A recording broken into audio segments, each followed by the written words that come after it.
Welcome to Life Planning 101, brought to you by Kennedy Financial Services of Eastland. Tune in every Monday morning at 8:30 on KATX and KWBY, and again on Saturday morning at 9 on KATX and KWBY as Angela Robinson joins Terry Slavens to share important financial information to help you live life on purpose. Insurance, investments, estate and tax planning, and much more. All covered now on Life Planning 101. Well, a very pleasant good Monday morning. Yes, I said Monday morning. We're back on track with Life Planning 101 on Mondays after 2 weeks on Wednesdays, and we welcome in Angela Kennedy Robinson. Good morning, Angela. Good Monday morning. Happy New Year again. What a great New Year we've started off, and I've got a fun topic today.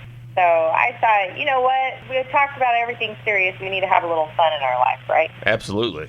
Yes, and I say it's fun. It's actually very educational. We're going to be talking about estate planning and just some really dire do's and don'ts that most people do.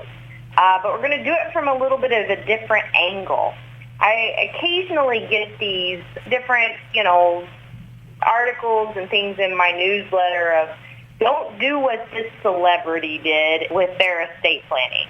And I read them. And so one of them recently got my attention. I thought, that'd be a fun show. If the top 10 celebrity estate plans out there and put together a show on it because it is very educational. And obviously, we can learn a lot from them, in what they do and don't, because it doesn't matter if you're, mega wealthy or you don't have hardly anything to your name. There's still basics that are very important. And the funny thing is that most of these celebrities didn't deal with the basics.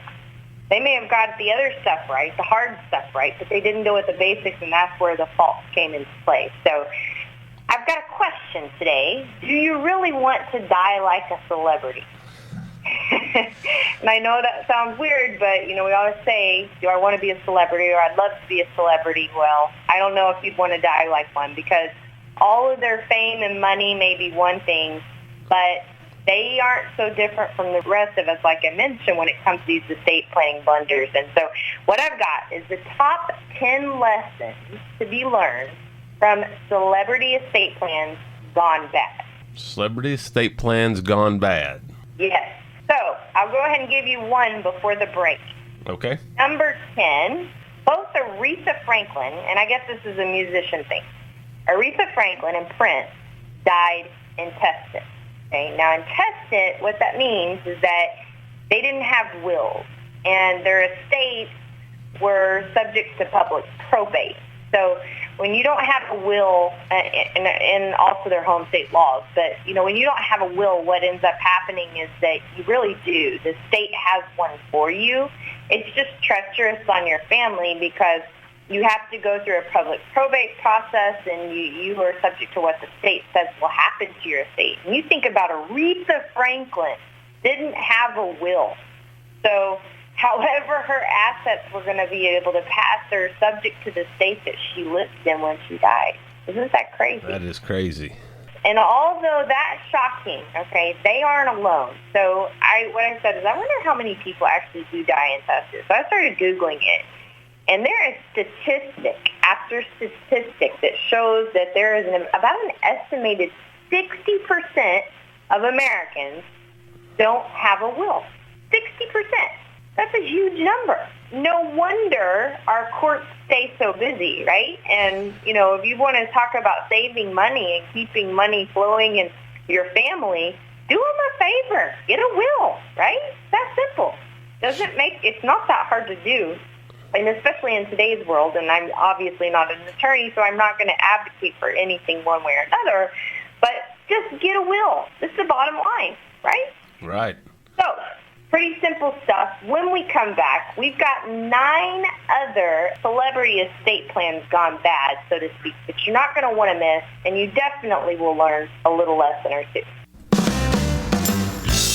Welcome back in segment 2 of Life Planning 101 on this marvelous Monday morning. Angela has some fun stuff to talk about today, talking about celebrities and their estates. Angela? That's right. And the top 10 lessons that we can all learn from so-called celebrity estate plans gone bad. I feel like this should be like on a reality show TV, with all these kind of music behind it, big mansions in the background that you're seeing. But in reality, there's so much that we can learn from them. I mean, my gosh, that's why we get them in our inbox all the time of, oh, look at this celebrity and how they died and how they made all these mistakes. So we can learn from it. We can do better for our clients. But it's just amazing to me. Just like we mentioned before the break, Aretha Franklin did not have a will. Prince did not have a will. I mean, something as simple as that, just reminding us, hey, it's the new year. Go get your will.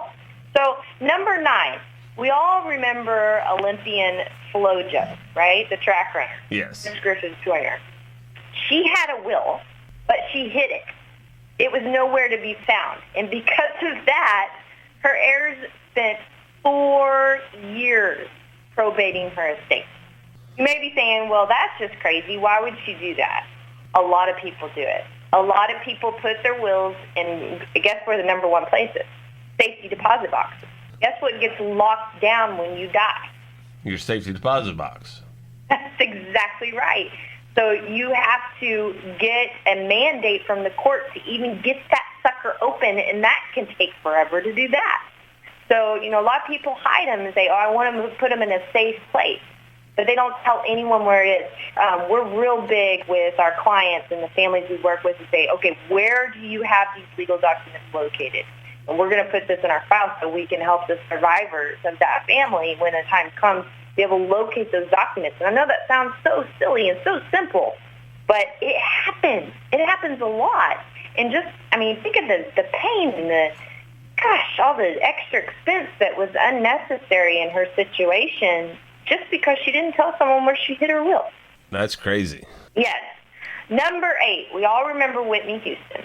And she did not have her will updated since her child was born. Okay, so this is the crazy part. Her child was actually over the age of 18 when she died. And the last time Whitney Houston had updated her will was before her child was born. Okay, we hear this all the time. But the craziest part about it is she had some kind of, boilerplate language inside of her will about when a child would receive inheritance. And so because of that, her daughter actually received a lump sum of 7 figures upon her death.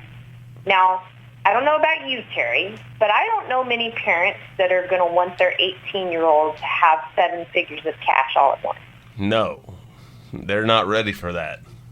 They're not ready for that. So bottom line here, review your will. If you haven't, and we did a whole show on this not too long ago, if you haven't looked at your documents within the last couple of years, just pull it out. Look at it. See if it actually says what you want it to say. Can't tell you how many times we see people with things that are just completely out of line, and it's not just, like something like this. You can disinherit people. You could have unintentional beneficiaries just because you aren't reviewing that will. So make sure you do that. Number 7, Jurassic Park authors Michael Crichton and Heath Ledger, both of them, left their children out of their wills unintentionally. How, may you ask? Crichton's daughter hadn't been born. His wife was actually pregnant when he died. His will didn't provide for unborn children. Ledger hadn't updated his, and his will didn't provide for future children. So bottom line here, include the unborn. In fact,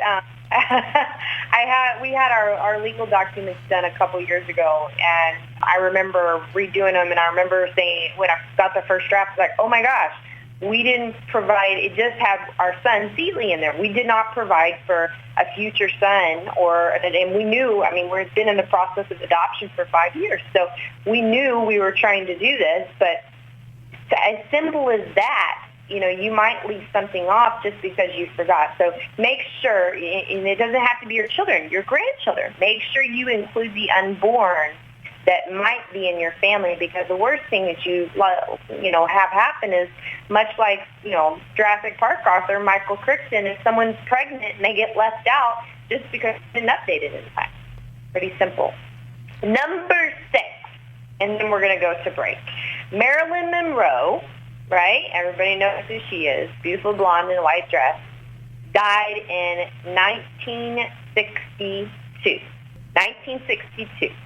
Take a guess of when her estate was actually closed out. 1965. 2001. Wow. So due to the way that her will was written, there was actually an unintentional beneficiary to her estate. She was good friends with a gentleman by the last name of Strasberg. And he, at the time, when he stood to inherit it, he had his wife, and she knew him and everything else. But by the time the estate was already starting to settle, Strasberg was on his third wife, and Strasberg died. So guess who ended up with most of Marilyn Monroe's estate? The third wife? Someone she never even knew, the third wife.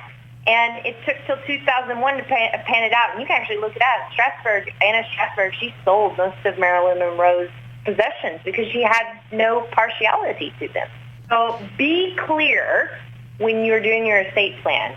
Make sure you have backup beneficiaries spelled out, residual beneficiaries. A lot of times people just say, well, my child. Well, what if something happens to your child? Well, their children. Well, there's no backup to that. Go further out. Make sure you've got it clear because, number one, this stayed in probate for almost 40 years. And then number two, it ended up going to somebody that she didn't even know. Crazy. When we come back, we have 5 more celebrity estate plans that gone bad and lessons that you can learn from them right here on Life Planning 101. Final segment, Life Planning 101, right here on KTX KWY. Angela has 5 more celebrities with some tall tales about their estates. This is right. And lessons that all of us can learn. Isn't it amazing that here are these huge, bigger-than-life people, right? Yet they die just like the rest of us with some of the same things that the rest of us end up dealing with when our, family members die because they didn't get their stuff together. It's amazing, just these little bitty things, like including the unborn in your estate plan, or making sure someone knows where someone is, or making sure you have more beneficiaries than one spelled out. Very important. So, these are all great points. And one of which, the next one, it's not just to do with estate planning, but we always talk about those living legals and how important those are. So Casey Kasem, right? America's top 40 countdown. Everybody knows him if you've been alive in the last 20 years. And everybody knows what a mess his estate has been. Yes. And it's not just his estate. His heirs, put his legacy to rest. No one thinks about him being American top 40 countdown now. Everything is about what you just said. How big a mess everything is, because the public fights that they've actually endured, his end-of-life treatment. We talk about living legals, the directives to physicians, medical powers of attorneys, how important it is to talk to your entire family about these documents, not just have them, and talk to them while they're all in the same room, sitting there together so they hear you say the same thing. It is extremely important because he had a blended family. Well, blended families are complicated. They just are. And no one's ever going to agree when it comes to end of life and it comes to money and it comes to all of these things. Well, they didn't either. End of life treatment, his remains. There was actually alleged accusations of a corpse kidnapping. Think about that. That's crazy. Yeah. So bottom line is, don't forget the details and verbalize them to all of your family, not just 1 or 2 people. Everybody needs to know how you feel so that when the time comes, that good Christmases and Thanksgivings can happen, right? Right. Number 4, I would be amiss to leave him off the list, Michael Jackson, right? Right. His estate, believe it or not, maybe become as famous as he was. So he did everything right except one thing. He forgot to fund his trust. So he got all this fancy-dancy estate planning set up, and guess what? Never funded it. How many times do we see that as advisors? I cannot tell you. 9 times out of 10, people have a trust, and it's not funded. You heard that. 9 times out of 10. They get all this fancy work done by an attorney, and it never gets funded. So you just totally wiped out every reason that you did all of that planning. It doesn't work. Nothing happened. So since his death, Michael Jackson in 2009, right, his family has been fighting it out in probate court, and guess what? There's no end in sight. Had he had it in the trust? Who knows? At least it'd be private. Not everybody would know about it. And the attorneys are the ones that are racking up the charges and making all the money right now. That's exactly right. So if you've got a trust, make sure it's funded. And if you don't know what that means, make sure you're asking, what does that mean? Because even if you don't know, don't make assumptions. It's too important. Why did you set it up in the first place? Privacy. Make sure things go where you want them to go. Protect your heirs. Protect from divorce or second marriage or whatever it is. It doesn't matter. Reason you set it up, it's just as important to make sure that it's funded as it is this risk. So important. Can't express that enough. Have I said it's important? Number 3, okay, The Sopranos, James Gandolfini. Okay, so he went to extensive lengths to put his estate plan in place. He actually took a long time to do it. It was a big ordeal. But guess what? He didn't finish it before he died. So a whopping, ready? 55% of his estate was paid in taxes. Bottom line, don't procrastinate. Just get it done. Don't draw it out. Just get it done. I would say done beats perfect every time. You can always go back and amend something. And if your attorney's telling you can't amend something, maybe you need to get a new attorney. Right. So, number 2. This is probably my favorite on the list from a story perspective, just because I think this is an Austin area that's an overlooked area, and we've actually had subjects about this. We've had guest speakers about this on the radio show before, and it's extremely important, yet people don't want to face the facts. And there was a lady by the name of Doris Duke, American Tobacco Company era. She was a victim of elder abuse late in life. And because of that abuse, much of her fortune ended up going to her butler. This is right, her butler. She befriended him, several years before she died, and she actually ended up disinheriting her own daughter during that same period. And he was named as the executor of her estate. He was like a chair of her foundation. And after 2 years of that estate and foundation abuse, her daughter was able to get him removed from those positions, okay, and that was after he'd already taken a lot of money, right? Right. And yet, it wasn't free and clear. She got him removed, but he still got a settlement for $4.5 million and a $500,000 a year stipend. $500,000 a year? This is right, okay? So the bottom line here is protect your estate from yourself. You have no idea what you're going to be victim of later on in life. I guarantee you if she was in her right mind, that would have never happened. And we see this all the time. I've shared horror stories with you about victims of elder abuse, and it happens over and over and over again. So if you're married, while you're married, I highly suggest that you work on your estate planning and put it, with solid locking keys ahead of time. Make sure all your kids are present. You have an advisor at hand. You have a trusted confidant that is a third-party fiduciary that is off the label. They're not even part of the situation to make sure that things go the way that you intended them to go. And here's a prime example why that needs to happen. Huge, huge issue. And I saved the best for last, and it is the king of rock and roll, right? Elvis. He wasn't just the king of rock and roll, though, Terry. He was the king of the largest percentile estate tax bill that I could find. He didn't do any planning. Imagine that. Never would have guessed. And his estate was taxed at, are you ready for this? A rate of 70%. So the bottom line, right? Number 1, it pays to plan. You've got to do it. So at the end of this, I don't know about you, but maybe celebrity life or death isn't all it's cracked up to be, so to speak. But our hope in telling you this, telling you these 10 items, and by the way, if you want to see them, you can go on our website. They're going to be there in our life planning archives.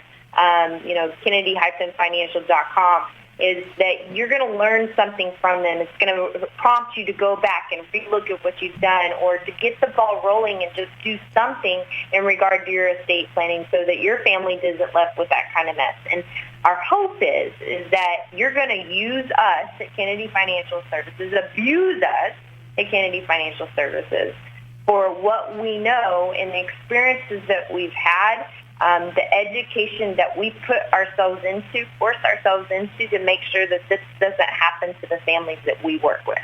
And it's extremely important for you and your family. And I always say, estate planning isn't about you. It's about your loved ones. So if you really love your loved ones, you need to get it right. Absolutely. Good information. Yes. My name is Angela Robinson with Kennedy Financial Services here in the great town of Eastland, Texas. We wish everyone a very happy New Year. God bless you. Thank you for joining us for Life Planning 101, brought to you by Kennedy Financial Services of Eastland. Tune in every Monday morning at 8:30 on KATX and KWBY, and again on Saturday morning at 9 o'clock on KATX and KWBY for more Life Planning 101. Advisory services offered through Smart Money Group, LLC, a registered investment advisor. Securities offered through Colton & Associates, Incorporated, member FINRA SIPC. Kennedy Financial Services Incorporated is an independent of Colton & Associates Incorporated and Smart Money Group, LLC.